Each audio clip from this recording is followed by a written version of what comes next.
ربیع الاول بہاروں کا نقیب ہے. ربیع الاول میں صرف انسانوں مسلمانوں کو نہیں، سنیے، صرف مسلمانوں کو نہیں، اس سے بھی ذرا، صرف عرب کو نہیں، عرب میں صرف مسلمانوں کو نہیں بلکہ پوری دنیا کے انسانوں کو، بہائم کو، جمادات کو، نباتات کو، پرندوں کو، کائنات کے ذرے ذرے کو خوشی ہوئی. اور اس دن میں خوشی منانی چاہیے کہ کائنات کے ہر ذرے کو محمد عربی کی آمد سے حقوق ملے یا کم از کم نشاندہی ہوئی. لیکن ایک بات کبھی نہ بھولیے گا کہ حضور کی ولادت کی تاریخ 9 ربیع الاول ہے. اختلاف ہے بعض حضرات کے ہاں، لیکن زیادہ اقوال اس پر ہیں اتفاق کی حد کے قریب قریب کہ 9 ربیع الاول کو میرے آقا کی ولادت ہوئی. کیونکہ جب ولادت ہوئی تو صدیق اکبر نہیں تھے، یعنی اسلام کا سورج ابھی طلوع نہیں ہوا تھا کہ وہ دن محفوظ ہو جاتا اسلامی تاریخ میں. جب حضور اکرم صلی اللہ علیہ وسلم کی وفات ہوئی تو پھر اسلام کا سورج جگمگا رہا تھا نصف النہار پر.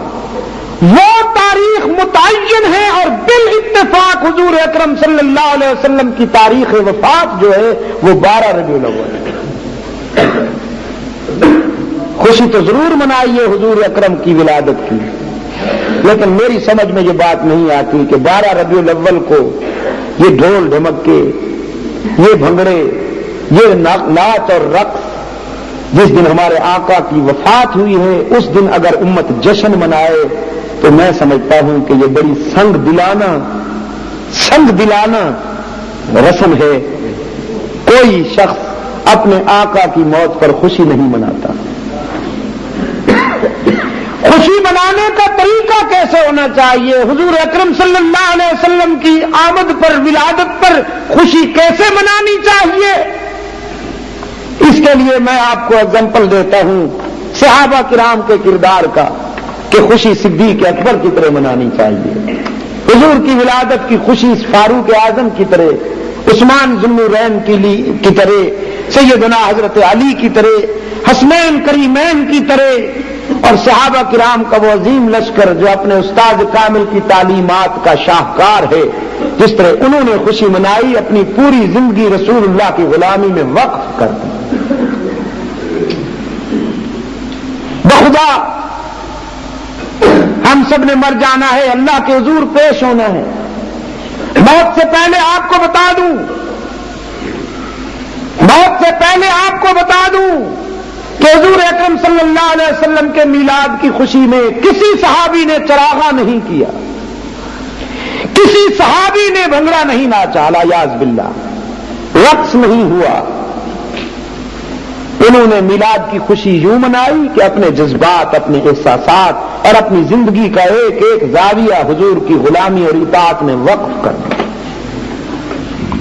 اور ہم ناچے کودے بہت، لیکن زندگی اپنے جذبات کے مطابق گزاری، نفس امارہ کی اطاعت میں گزاری. نہ معلوم حشر میں ہم کس صف میں کھڑے ہوں گے.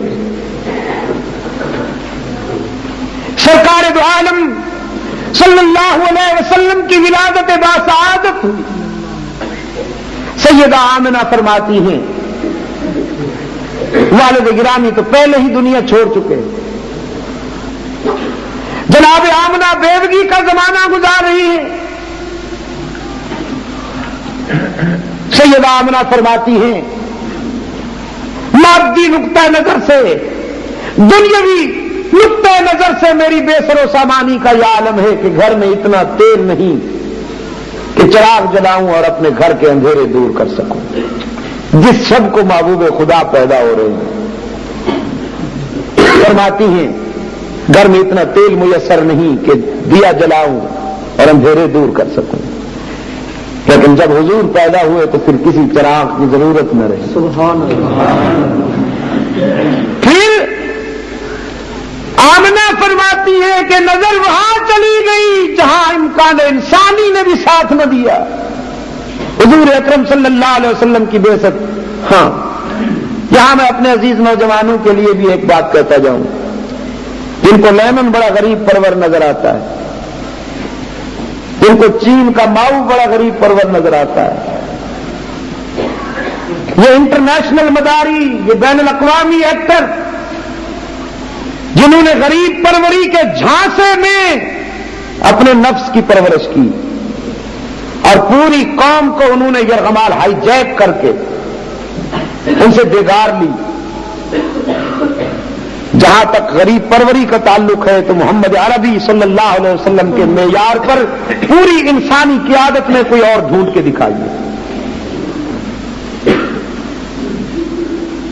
رحمت عالم صلی اللہ علیہ وسلم سیدہ آمنہ کے ہاں آنکھیں کھولتے ہیں۔ سب سے پہلا انتخاب جس نے کیا وہ بیچاری وہ دائی تھی جو سب کے بعد آئی تھی، پہنچی اس لیے دیر سے کہ اس کی سواری کمزور تھی، وہ یہ سمجھ نہیں رہی تھی کہ مجھے کیوں آخر میں بھیجا جا رہا ہے۔ افسردہ تھی، کبیدہ خاطر تھی کہ دیر سے آئی ہوں، تقدیر تبریک دے رہی تھی، حلیمہ دیر سے آئی نہیں ہو لائی گئی ہو، تیرا تاخیر سے پہنچنا بھی حکمت میں، حکمت سے خالی نہیں۔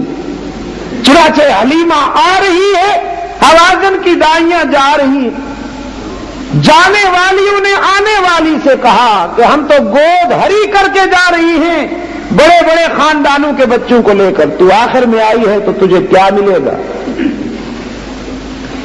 سیدہ حلیمہ ایک انسان کے ناطے سے افسردہ ہوئی، جگر پہ چوٹ پڑی کہ کام کے خاندانوں میں بڑے بڑے گھرانوں کے بچے تو یہ لے گئی، ہائے غریبی بھی کیسی دل خراش چیز ہے کہ میرا دیر سے آنا محرومی کا باعث بن گیا۔ لیکن جب شہر میں پہنچتی ہے تو کسی نے بتایا ایک بچہ باقی ہے جسے دائیوں نے اس لیے شاید نہیں اٹھایا کہ اس کا باپ زندہ نہیں، تم دیکھ لو شاید تمہیں پسند آ جائے۔ حلیمہ لپک کے آئی حضرت آمنہ کے پاس۔ سیدہ آمنہ وقار اور اعتماد کے ساتھ تشریف فرما ہے۔ حلیمہ تو افسردہ ہو کے آئی تھی کہ یہ بیوہ کس قدر کبیدہ خاطر ہوگی جس کے بچے کو کسی دائی نے نہیں اٹھایا۔ قریب آ کے ہمدردی کے جذبات سے سیدہ آمنہ سے فرماتی ہیں، بہن مجھے بہت دکھ پہنچا کہ تیرا لال کسی کو پسند نہیں آیا۔ آمنہ نے حلیمہ کے منہ پہ ہاتھ رکھ دیا، کیا کہہ رہی ہو؟ میرا لال کسی کو پسند نہیں آیا؟ سچی بات یہ ہے کہ کوئی میرے لال کو پسند نہیں آیا۔ میں کبیدہ خاطر نہیں ہوں، میرا جوہر ہی ایسا قیمتی ہے کہ مجھے اللہ نے اعتماد سے مالا مال کیا ہے۔ سیدہ حلیمہ فرمانے لگی کہاں ہے؟ آمنہ نے اشارہ کیا اور حلیمہ آئی ہے، رحمت عالم صلی اللہ علیہ وسلم آرام فرما ہے، باریک چادر تنی ہوئی ہے۔ جناب حلیمہ فرماتی ہیں میں نے دیکھا، بہقی نے لکھا ہے کہ کپڑے کے سوراخوں سے حسن مصطفی چھن چھن کر حلیمہ کی آنکھوں سے ٹکرایا، اور سیدہ حلیمہ نے جو ہی چادر ہٹائی تو ضمیر نے مبارکباد دی کہ حلیمہ گوہر مقصود مل گیا۔ وہ حسان کیا کہتے ہیں رضی اللہ تعالی عنہ، بارگاہ نبوت کے شاعر ہیں سیدنا حضرت حسان، اس نے مصطفی کو منظوم کیا ہے، انہوں نے بہت کچھ لکھا گیا، شعراء کرام نے بہت لکھا ہے رسول اکرم صلی اللہ علیہ وسلم کی ذات اقدس کے متعلق، لیکن حسان کا تجزیہ بے مثال ہے۔ فما وأحسن منك لم تر قط عين وأجمل منك لم تلد النساء۔ محبوب خدا او عبداللہ کے یتیم، تجھ سے حسین تو آج تک میری آنکھ نے دیکھا ہی نہیں. اور شاہ جی فرمایا کرتے تھے رحمت اللہ علیہ کہ عینی کے بجائے عینون ہونا چاہیے. تنوین ڈال دو، یہ واحد متکلم نہ بنے بلکہ اس میں عمومیت آ جائے. حسان نے تو کہا نا کہ تیرے جیسا حسین میری آنکھ نے آج تک دیکھا ہی نہیں. شاہ جی نے فرمایا یوں نہ کہو، یوں کہو کہ تیرے جیسا حسین دنیا کی کسی آنکھ نے آج تک دیکھا ہی نہیں. وَأَجْمَلَ مِنْكَ لَمْ تَلِدِ النِّسَاءُ، اور تیرے جیسا جمیل تو آج تک کسی ماں نے جنا ہی نہیں. خُلِقْتَ مُبَرَّأً مِّن كُلِّ عَيْبٍ، خُلِقْتَ مُبَرَّأً مِّن كُلِّ عَيْبٍ. آمنہ کی لال تیرے سراپا کو دیکھ کر تو ضمیر کہتا ہے کہ تو تمام نقائص سے پاک پیدا کیا گیا. تیری ذات تمام عیبوں سے محفوظ. کأنک قد خلقت کما تشاء، تجھے تو یوں بنایا گیا جیسے تو نے خود چاہا. باقی ساری کائنات کو اللہ نے اپنی مرضی کے مطابق بنایا. جیسے اس نے چاہا آسمان کو بلند کر دیا، جیسے اس نے چاہا زمین کو پھیلا دیا، جیسے اس نے چاہا ستاروں کو تابانی دے دی، جیسے اس نے چاہا سورج کو درخشانی دے دی، جیسے اس نے چاہا چاند کو چاندنی دے دی، جیسے اس نے چاہا پھولوں کو مہک دے دی، جیسے اس نے چاہا راتوں کو اندھیرا دے دیا، صبح کو سویرا دے دیا، دریاؤں کو روانی دے دی، سمندروں کو موجیں بخش دی. جیسے اس نے چاہا ساری کائنات کو بنایا. لیکن محبوب خدا تجھے دیکھ کر یوں لگتا ہے کہ تجھے بناتے وقت خدا نے پوچھا محبوب تجھے کیسے بناؤں، تجھے کیسے سجاؤں. پھر تیرا ذوق لطیف جیسے کہتا گیا دست جبلت، اسی طرح تیرے حسین نقش و نگار سنوارتا گیا. شاہ جی نے فارسی میں ایک نعت کہی ہے نواز درویش کا. فارسی سمجھے گیا حضرت آپ کو سمجھیں گے، میری قوم بڑی لکھی ہے. فرماتے ہیں ہزار صبح بہار از نگاہ می چکدش. سید عطا اللہ شاہ بخاری کہ میں نے ان پر ایک طالب علمی کے زمانے میں کتاب لکھی تھی نواز درویش، اس میں یہ نعت بھی دی ہے. آپ بہت سے دیوان لے لیجئے اور رکھ دیجئے اس نعت کے مقابلے میں. اگر اللہ نے آپ کو فارسی کا فہم دیا ہے تو انشاءاللہ میرا دعویٰ ہے کہ اس کا مقابلہ کوئی کلام نہیں کر سکے گا. فرماتے ہیں ہزار صبح بہار از نگاہ می چکدش، جنوں ز سایہ زلف سیاہ می چکدش. چمن چمن گل و نسری ز عکس رخ ریزد، سبد سبد گل خندان ز راہ می چکدش. سبد سبد گل خندان ز راہ می چکدش. جناب صدر بپیش گاہ جمالش جلال سر بس جو. نعرہ تکبیر، امیر شریعت سید عطا اللہ شاہ بخاری.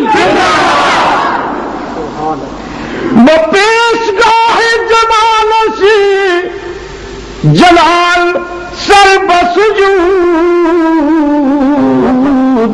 چه خنداؤ چه تبسم کے جاہ می چکدش. چه خنداؤ چه تبسم کے جاہ می چکدش. صدا آفتاب بزیر گلیم می رخشد، صدا آفتاب بزیر گلیم می رخشد.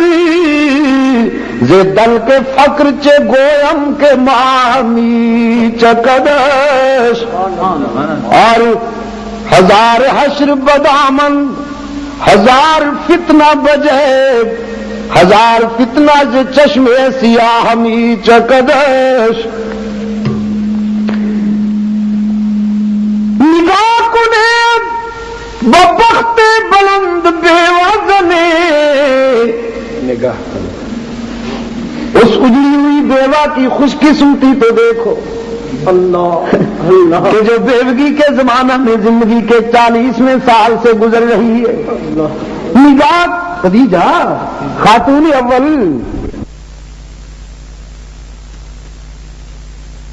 کچھ ماجرا گوید جزی کے اکثر ہر منہ گناہ می چکدش. آقا آئے ہیں جناب حلیمہ سید سرور کائنات صلی اللہ علیہ. جی نہیں اب تو میری تقریر سنیں گے آپ تقریر سنیں گے آپ جی. اگر صدر کی توجہ ادھر ادھر ہو جائے تو باقیوں کا تو خدا حق ہے. میری صدارت کرنا یہ اردو میں بس حضرت اب تو ہو گیا. بعد میں آپ کو سنا دوں گا تقریر کے بعد آ جائیے گا. میری اچھا خاصا امتحان ہوتا ہے تو بہرحال جناب سیدہ حلیمہ نے آمنہ کے لال کو سینے سے لگا لیا اور سیدہ حلیمہ سے سیدہ آمنہ سے فرمایا بہن مجھے مبارکباد دو نا تیرے لال کو میری غریبی پسند آ گئی. میری غریبی پسند آ. محبت کا جذبہ تو دو طرفہ ہوتا ہے نا.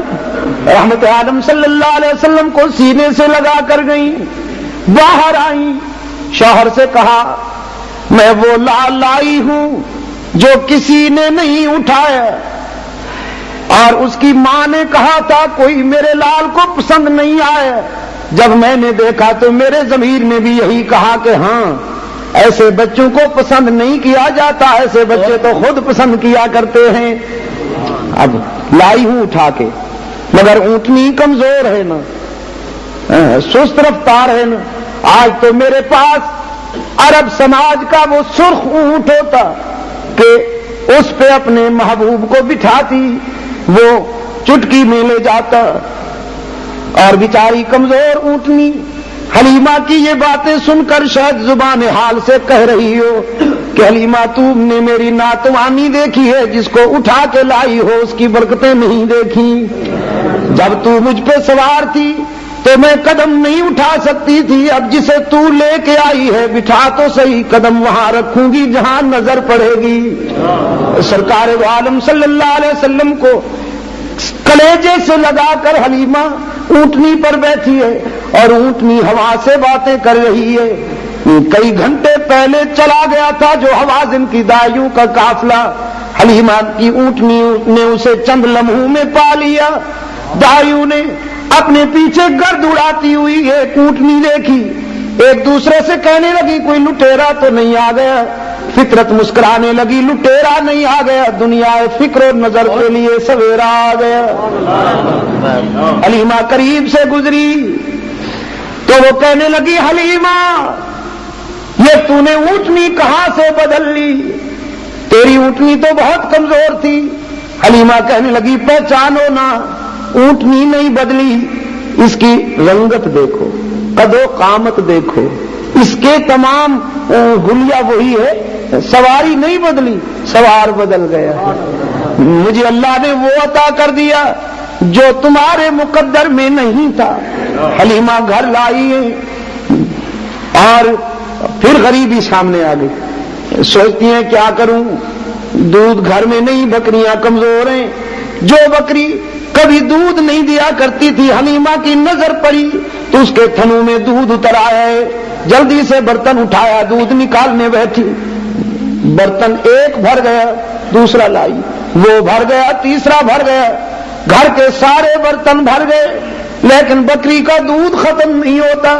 تقدیر نے پکارتے ہوئے کہا حلیمہ آج جس نے تیرے گھر میں قدم رکھا ہے تیرے گھر کے نہیں پورے شہر کے برتن ختم ہو سکتے ہیں، لیکن اس کی میزبانی میں خدا کا بھیجا ہوا دودھ ختم نہیں ہوگا۔ یہ نحوستیں مٹانے کے لیے آیا ہے صلی اللہ علیہ وسلم، یہ غربت کو ختم کرنے کے لیے آیا ہے، یہ بے سر و سامانی کا خاتمہ کرنے کے لیے آیا ہے۔ حلیمہ نے سرکار دو عالم صلی اللہ علیہ وسلم کی جبین چومی اور دودھ پلانے لگی، تو جس حصے سے حلیمہ کے دوسرا بچہ دودھ پیتا ہے اپنا، حلیمہ نے اس حصے میں جب رحمت عالم صلی اللہ علیہ وسلم کو دودھ پلانا چاہا تو آقا نے منہ پھیر لیا، ایک مرتبہ نہیں بلکہ رضائی مدت میں جب تک دودھ پیتے رہے کبھی اس حصے سے دودھ نہیں پیا جو حصہ دوسرے بھائی کے لیے وقت تھا، اس لیے کہ یہ تو حقوق کی بحالی کے لیے آیا تھا، حقوق چھیننے کے لیے تو نہیں آیا تھا۔ میرے عزیز دوستو، رات یہیں گزر جائے گی اگر انہی باتوں کو لے لوں۔ فضائل اور مناقب کا جہاں تک تعلق ہے تو میں پہلے عرض کر چکا ہوں، عمر نور چاہیے اسے بیان کرنے کے لیے، لیکن اب مجھے اجازت دیجیے کہ میں حضور اکرم کی نبوی سیرت کے پہلو پہ آ جاؤں۔ مجھے اجازت دیجیے کہ ہمارے لیے سب کچھ اسی میں ہے، یہ سن کر ہم سبحان اللہ بھی کہہ دیں گے، ہمارے دل میں بھی ظاہر ہے کہ بہار آ جائے گی، دل بھی ہمارا خوش ہو جائے گا، لیکن ہماری زندگی میں انقلاب کے لیے، تبدیلی کے لیے حضور اکرم صلی اللہ علیہ وسلم کی نبوی سیرت کا جو آغاز ہے وہ ہے ہماری عملی زندگی کا معیار۔ 40 سال گزارے ہیں میرے آقا نے، 40 سال گزارے ہیں، اور اب اللہ کی طرف سے حکم ہوا کہ محبوبم اپنی نبوت کا اعلان فرما دیجئے۔ سب سے پہلی وحی ہرا کی خلوتوں میں آئی ہے، میری ماؤں تک، میری بہنوں اور بیٹیوں تک بھی میری یہ آواز پہنچ رہی ہوگی، اور اگر اس وقت نہیں پہنچ رہی تو کیسٹوں کے ذریعے پہنچے گی۔ میں ان کے لیے ایک بات کہتا ہوں، جتنا فخر کریں کم ہے کہ اسلام کی سچائی پر سب سے پہلے حضور کو ووٹ دینے والی بھی ایک عورت ہے، اور اسلام کی آبرو پر سب سے پہلے جان دینے والی بھی ایک عورت ہے۔ ہرا کی خلوتوں میں پہلی وحی رب کائنات کی طرف سے قرآن پاک آیا، حضرت جبرائیل امین نے فرمایا اقرا بسم ربک الذی خلق، محبوب خدا اس کا نام لے کر پڑھیے جو کائنات کا پالنہار ہے، پروردگار ہے۔ حبیب کبریا صلی اللہ علیہ وسلم نے فرمایا ما انا بقارین، میں پڑھا لکھا نہیں ہوں، میں نے کسی مکتب سے، کسی مدرسے سے تعلیم حاصل نہیں کی، میں تو امی ہوں۔ فطرت مسکرائی، عبداللہ کے یتیم آپ امی کہہ لیجیے اپنے آپ کو، لیکن تقدیر کا فیصلہ ہے کہ آپ نے ساری کائنات کا استاذ بننا ہے، آپ تو معلم ہے پوری انسانیت کے۔ جبرائیل امین نے سرکار دو عالم صلی اللہ علیہ وسلم کو بھیجا اور چھوڑ کر فرمایا اقرا بسم ربک الذی خلق، آپ نے پھر فرمایا ما انا بقارین، روح الامین نے پھر حضور اکرم صلی اللہ علیہ وسلم کا معانقہ فرمایا، یہ عمل 3 مرتبہ ہوا، اور پھر رحمت عالم صلی اللہ علیہ وسلم نے پڑھنا شروع کر دیا اقرا بسم ربک الذی خلق خلق الانسان من علق اقرا وربک الاکرم الذی علم بالقلم علم الانسان ما لم یعلم۔ آپ نے وحی کی اتباع تو کر لی، لیکن جو ہی گھر تشریف لائے ہیں جس میں اطہر پہ سنسنی، جس میں اطہر پہ وحی کا رعب، حضرت خدیجہ سے فرماتے ہیں خشیت علی نفسی، خدیجہ زملونی زملونی، مجھ پہ کمبل ڈال دو، دثرونی، مجھ پر چادر ڈال دو، مجھے تو اپنی جان کا فکر ہے۔ سیدہ خدیجہ فرماتی ہیں نہیں، لا یخزیک اللہ ابدا، کلا واللہ، کلا واللہ، محبوب خدا اس کی جلالت کی قسم ہے کہ وہ آپ کو نقصان نہیں پہنچنے دے گا۔ دیکھیے نا کیسے تسلی کا انداز دیکھیے، فرماتی ہیں انک لتصل الرحم وتکسب المعدوم وتحمل الکل وتقری الضعیف وتعین علی نوائب الحق۔ 5 حضور اکرم صلی اللہ علیہ وسلم کے اخلاق کی 5 روشنیاں کہ آپ تو صلہ رحمی کرنے والے ہیں، جو آپ سے توڑتے ہیں آپ ان سے جوڑنے والے ہیں، آپ مہمان نواز ہیں، آپ کا دسترخوان ہمیشہ آباد رہتا ہے، آپ کمزوروں کے کام آنے والے ہیں، آپ گمشدہ چیزیں مالکوں تک لوٹانے والے ہیں، اور آپ سچائی کی باتوں میں سب سے آگے آگے ہیں۔ تو خدا آپ کو کیسے نقصان پہنچائے گا میرے محبوب؟ گھبرائیے نہیں۔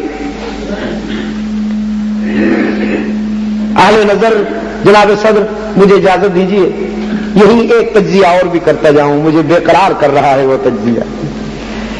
جناب خدیجہ رضی اللہ تعالی عنہا نے اپنے محبوب سے جو 5 چیزیں بتا کر تسلی دی، ایک وقت آئے جب سیدنا حضرت ابو بکر مکہ سے ہجرت کر کے جا رہے ہیں حبشہ کی طرف، تو ایک مشرک ملتا ہے ابن دغنہ، مکہ کا رئیس، جناب صدیق اکبر رضی اللہ تعالیٰ عنہ سے کہتا ہے کہاں جاتے ہو ابو بکر؟ حضرت ابو بکر فرماتے ہیں میرا رہنا مکے والوں کو گوارا نہیں، مکہ چھوڑ رہا ہوں، ہجرت کر رہا ہوں۔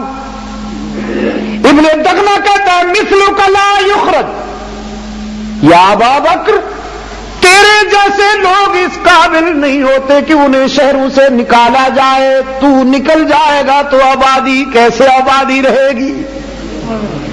انک لتصل الرحم۔ ابن دغنہ وہی باتیں جو حضرت خدیجہ نے حضور سے کہی تھی، یہ مشرک حضرت صدیق اکبر کے متعلق کہتا ہے، اس کو کہتے ہیں فنا فی الرسول۔ صدیق اکبر رضی اللہ تعالی عنہ نے رسول اکرم صلی اللہ علیہ وسلم کے عشق و محبت میں اپنے آپ کو اس قدر فنا کر دیا کہ جو روشنی ادھر تھی وہی روشنی ادھر تھی۔ ابن دغنہ نے کہا انک لتصل الرحم وتقری الضعیف وتحمل الکل وتکسب المعدوم وتعین علی نوائب الحق۔ وہی 5 خوبیاں جو جناب خدیجہ نے سرکار دو عالم صلی اللہ علیہ وسلم کے سامنے بیان فرمائی تھی، وہی خوبیاں ابن دغنہ نے جناب صدیق اکبر کے متعلق بیان فرمائی۔ اس لیے اہل نظر نے لکھا ہے کہ صدیق اکبر جو ہیں جمال نبوت کا عکس کامل ہے، جمال نبوت کا عکس کامل ہے، رازدار نبوت ہیں، جتنی عمر میرے آقا کی اتنی عمر صدیق اکبر کی۔